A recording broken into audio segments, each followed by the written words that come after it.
So the Republican Party failed the American people in four distinct ways. I'm going to talk about that in this video. Now, it's important to consider that when you talk about failure, it's the same way we talk about sin. So just like omission and commission of sin, failure works pretty much the same way. You can fail by doing something you shouldn't have done, and you can fail by not doing something that you should have done. In this case, I'm going to talk about four things that the Republican Party should have done that they failed to do. Each of these four things are directly connected to each other, and by the time I finish this video, you'll see how the American people have been manipulated by politicians in general, by our government in general.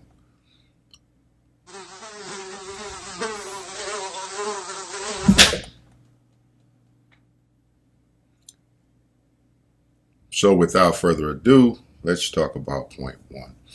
Point one was we call it the Russia hoax, but the Trump collusion, right? Now, in order to really take a deep look at that, we need to understand what collusion actually means. What is the definition of collusion? Let me read that for you. Collusion is defined as secret or illegal cooperation or conspiracy, especially in order to cheat or deceive others. Now, in reference to Trump, the Trump campaign, when Trump was running for president, we heard all this talk about, and after he became president, I mean, for 3 years, this stuff went on. We kept hearing talk about Russian collusion, which means there was a conspiracy there. Our politicians talked about this on both sides of the aisle, Republicans, Democrats. You kept hearing the media over and over and over again, collusion, hoax. But nobody ever talked about what the real conspiracy entailed. They say it was for influencing elections. But let's dig into that just a little bit.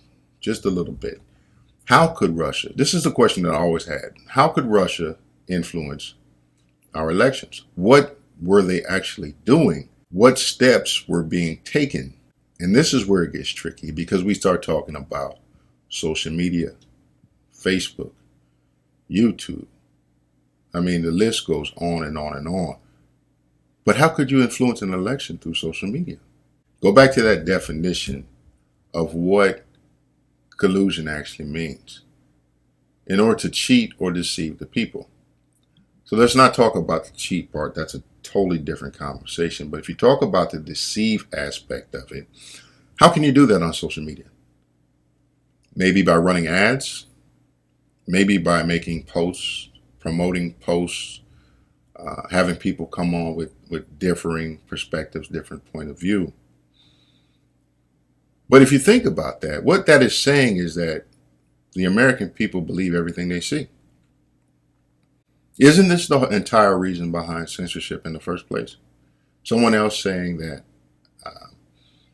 they have a better grip on what you should see and hear because you don't have the ability to make decisions for yourself. This is the way I see this. If you were to pump billions of dollars into a media outlet and lie, it's on the people who believe your lie. They should be able to have all the information and then decide for themselves whether or not they believe it. So the answer to that would be to open up the pipeline, so to speak, to let it all out so that people can make their own decisions. And if you limit that, you're the one who's manipulating. The bottom line is, what you're telling the American people is that they're not intelligent enough to make their own decisions. So this leads me into my second point in which the Republicans failed, is the whole concept of undermining an election. This takes us off to the side for a second, but I'm going to bring it back over. Undermining elections is doing just that, influencing elections by what people can see, propaganda, the messages that are being shown. And even if this took place, the one message that didn't get put out was whether or not undermining an election is a good or a bad thing to begin with. You see, because you kept hearing things about undermining our elections. But the United States has been undermining elections around the world for decades. Decades. I mean, this thing goes back to the 1800s, manipulating things. And what I find interesting about that, if you look at the Constitution, in the preamble of the Constitution, where we talk about providing for the common defense, the word defense was used, not interests, but defense. And if you listen to what you've been hearing, if you really stop and listen to what's being said over the years, it's been interchanged. The word defense has been changed. It's been replaced by interest. Why is that important? It's important because defense means here at home. Interest, if you are able to replace the word defense with interest, that allows you to expand your activity outside of our borders, out into the world. If you think about what happened, the conversations that were being had about the voting machines and Dominion and all that good stuff, right? Nowhere in that conversation did anyone ever acknowledge that the fact that it was being done somewhere else was really wrong, right? So how you act out in public is a reflection of the ideas that you have at home.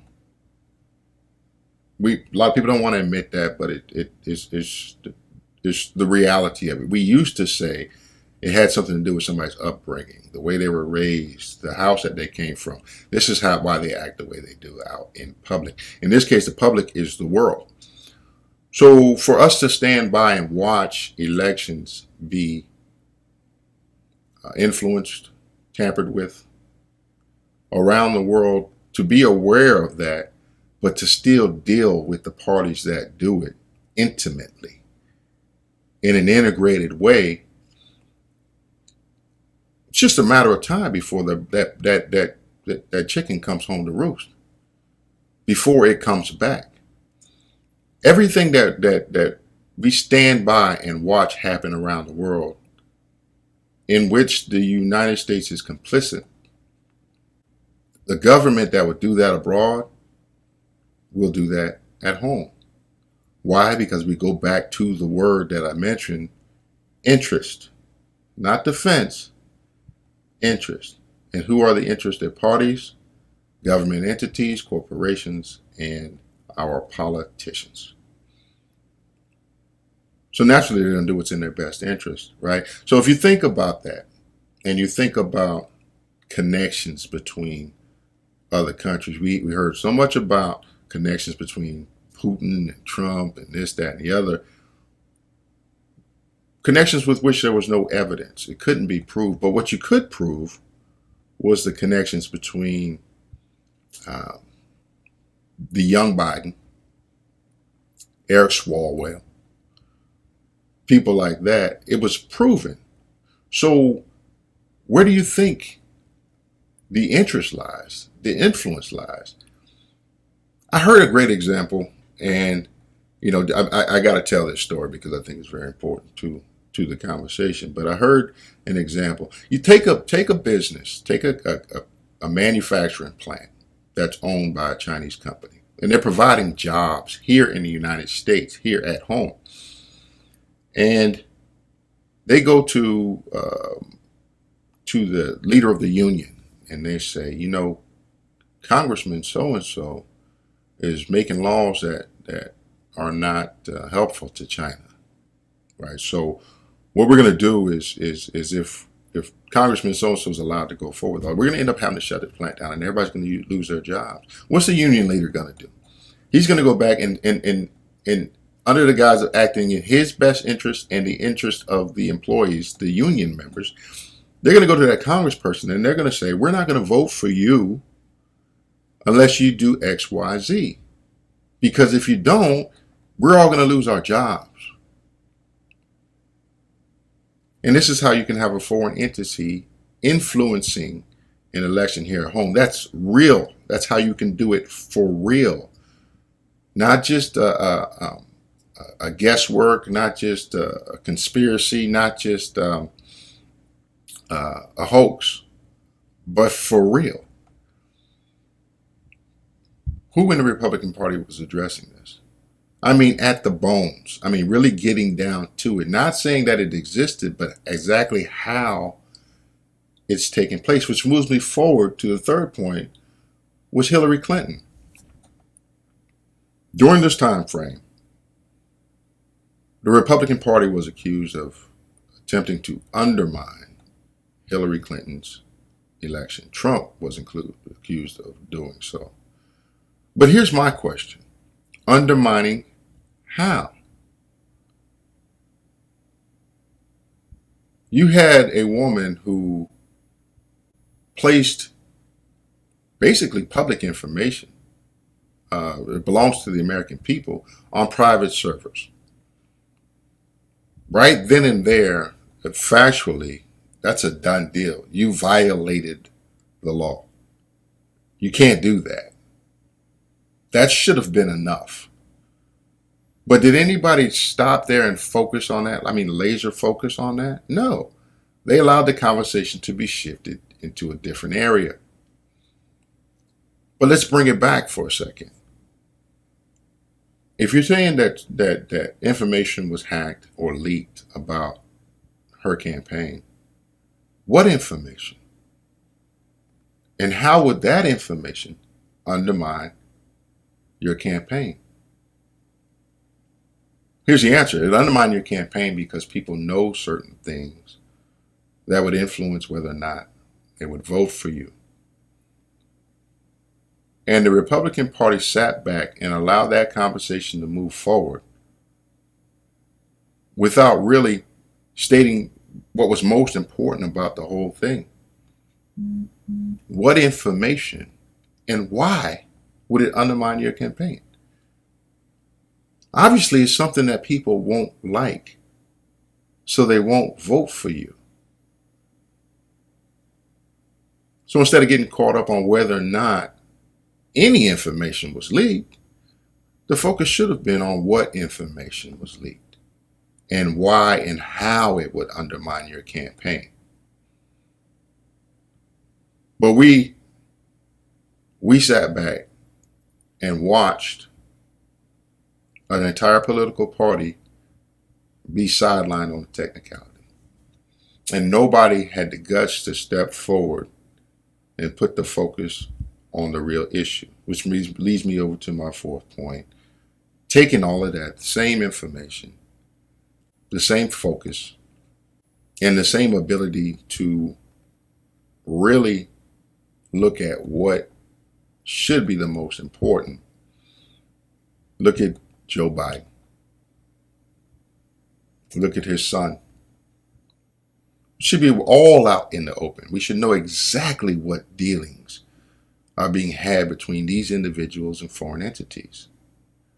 So to wrap it all up, what it all comes back to, all 4 points: Trump collusion, undermining elections, undermining Hillary Clinton's election, the connections with Joe Biden. It all comes back to one thing. The United States government is telling us that we don't deserve to know the truth, that we don't deserve to have all the information, and it's on both sides of the aisle. The difference I see here, though, is that the Democratic Party will tell you that to your face. The Republican Party will tell you one thing and then do something different, or not have the guts to stand by what they said. In terms of party, let's think about that. The English language provides clues. There's always clues. And if you think about words as they're said, they'll tell you what they really mean. And you think about a party, we think a group. right? Let's take a step back from that and let's say a party, like a real party. On a Friday, Saturday night, you make a decision of whether or not you're going to go out and join the party, right? You think about what's happening at that party, what's going on. It would make sense to me that you say, you know what, this is what most people do. They say, well, I don't agree with any of those two parties that's going on, so I'm going to have my own party. I'm going to get together with people who think like I do. Right. So now, if you think about that, I look at that in terms of not so much as what we do is what we don't do. And what we don't do is we don't like to operate outside the bounds of a simple document that serves as the foundations for our freedoms and our liberties. And we know that once we start to operate outside of that, we become susceptible to a whole lot of influences that we don't want to be involved in. Now, this whole entire video has been about blanket statements, political parties. Now, that doesn't mean that everybody at a party is a bad person. Sometimes you have good people that go to a party and hang out, but they might not necessarily believe in everything that's going on at that party.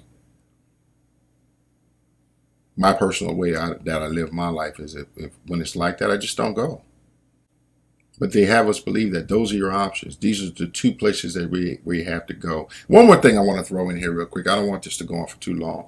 But one more thing, and this is what I find interesting. You always hear people say that they want to vote for somebody who can win. It has to be somebody who can win. So that's another trick that's played where you say, well, I agree with so-and-so and I support so-and-so and so-and-so thinks like me, but they can't win the election. And you see both political parties do this. They say, we're going to put forth the candidate that can win. You would think that the candidate that can win is the one that can get the most votes. But that can only happen if people vote for them. And when you have people thinking that they're in this chamber where they feel as if I tell you what I really believe, if I vote for what I really want to happen, then I can't win. So I'm just going to go with the lesser of two evils. And then it just echoes and echoes and echoes and echoes and gets worse and worse and worse. That's a problem with a two-party system in which both parties are looking to do what's best for them and not necessarily do what's best for the American people. So maybe it would help if we stop looking at things at like the lesser of two evils and say, well, you know what, we don't want the evils around, period. And we make that known. And then maybe the good people that go to the parties and they claim to be about something else, maybe they'll listen to that or understand that they can't. They won't be able to move forward in office. Take some organization, though. You know, people talk about a third party as if it is a crime against nature. And if you don't play ball within this two-party system, then you're a really bad person and you don't want your vote to count. And if we allow that to continue, that's exactly why your vote, what you really want to happen, will never count and it never will happen. So I just wanted to throw that out there. Let me know your thoughts in the comments section. On that note, take care, guys, and peace.